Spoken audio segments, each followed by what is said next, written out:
Guys, അപ്പം ഞാൻ ഈ കിടന്ന് ചിലക്കണമെന്ന് വെച്ചാൽ പെരുന്നാളിന് ഉടുപ്പെടുക്കാൻ മാക്സി വന്നെന്നൊക്കെയാണ് ഗൈസ് ഞാൻ പറയുന്നത്. അപ്പം എനിക്ക് ഈ പാവയെ ഭയങ്കര ഇഷ്ടപ്പെട്ടു ഗൈസ്. എനിക്ക് ഹണി ബണീനെ കൂട്ട് തോന്നി. അവിടെ വാട്ടർ ഗേളിൻ്റെയൊക്കെ പെർഫ്യൂം ഇരിപ്പുണ്ട്. അപ്പം ഞാൻ എൻ്റെ ഡ്രസ്സ് എടുക്കാൻ വേണ്ടി പോവുകയാണ്. പക്ഷേ കഴിഞ്ഞ പ്രാവശ്യം ഞാൻ കുറച്ച് ഓവറായിട്ടുള്ള ഡ്രസ്സ് എടുത്തോണ്ട് ഈ പ്രാവശ്യം ഭയങ്കര സിമ്പിളായിട്ടുള്ള എടുക്കാമെന്ന് വിചാരിച്ചു. അപ്പോൾ വന്ന ഉടനെ എനിക്ക് ഈ ഒരു സെക്ഷൻ ഭയങ്കര ഇഷ്ടപ്പെട്ടു. ഷർട്ട് നല്ല അടിപൊളി എസ്തറ്റിക് ആയിട്ടുള്ള ഡ്രസ്സൊക്കെ അവിടെ കിടപ്പുണ്ടായിരുന്നു. അപ്പം ഞാൻ ഈ ഡ്രസ്സും ട്രയൽ ചെയ്ത് നോക്കാമെന്ന് വിചാരിച്ചു.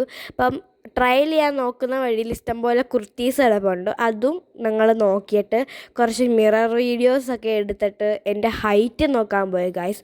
ഞാൻ 160 സെൻറ്റിമീറ്ററാണ് ഗൈസ്. ഭയങ്കരമായിട്ട് നീളം വെക്കുന്നങ്ങ് പന്തൽ കൂട്ടങ്ങ് മുകളിലോട്ട് പോവുകയാണ്. അപ്പം എനിക്ക് തൊപ്പി ഇഷ്ടപ്പെട്ടത് നോക്കാൻ പോയപ്പോഴത്തേക്ക് ഗൈസ് ഒരു തൊപ്പിക്ക് 500 രൂപ. അതിൽ നല്ല ലോച്ചറ ഇപ്പം 100 രൂപ തൊപ്പി വാങ്ങിച്ചിടുന്നത്. പിന്നെ ആക്സസറീസ് എനിക്ക് മാക്സിന് എടുക്കുന്നതാണ് ഇഷ്ടം. അപ്പം നിങ്ങൾ ഒന്ന് കമൻറ്റ് ചെയ്യുക, ഞാൻ ഈ ഡ്രസ്സാണോ എടുത്തത് അതോ ഈ ഡ്രസ്സാണോ എടുത്തതെന്ന്. അപ്പോൾ ഞാൻ ലാസ്റ്റായിട്ടൊരു ഷൂസും എടുത്തു. അപ്പോൾ ഇന്നത്തെ ഇത്രയേ ഉള്ളൂ. ബൈ.